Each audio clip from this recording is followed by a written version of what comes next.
It's the holiday season, which also means it's flu season, and cases are up. The latest figures released this week from the Centers for Disease Control and Prevention show there was an 8% increase of people testing positive for the flu during the week ending December 6th. Visits to a healthcare provider for respiratory illnesses were up 3%. For more, let's bring in CBS News medical contributor Dr. Céline Gounder. She's also editor-at-large for public health at KFF Health News. So, doctor, how should we view influenza right now, and how effective is the vaccine? Right. So the flu vaccine is meant to protect against the most commonly circulating strains. So usually 3 strains that we're trying to protect against. The most commonly circulating strain right now is what we call H3N2.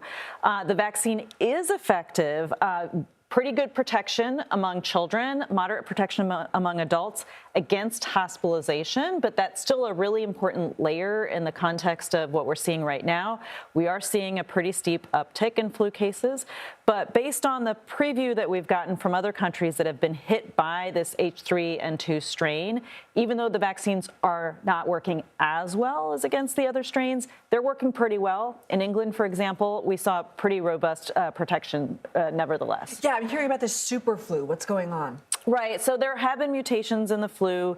It's not the kind of mutation that causes a pandemic, to be clear, but it's a little bit more resistant to our immune system and to the kind of protection the vaccines give. But again, you may still get the infection, but that's very different from ending up in the hospital, and particularly in the very young and very old, there's a risk of death, and so it is protective against those worst outcomes. That seems to be what people forget. Oh, I got it. I shouldn't have got the flu shot. It's guarding against severe illness. Let's talk about this reporting that the FDA may add black box warnings to COVID vaccines. What does that mean, and what's driving this?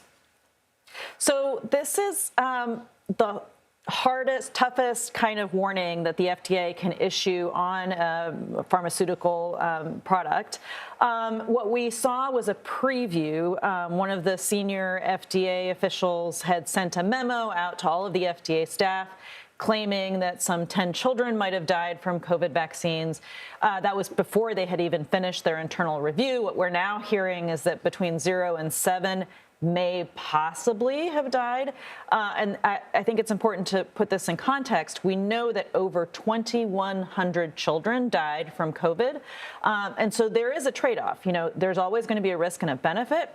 And it's largely political what's happening now in terms of what we're seeing at the CDC and the FDA in terms of a revisionist history, so to speak, looking back as to whether many of the mitigation measures were appropriate during the pandemic. Okay, Dr. Céline Gounder, thank you.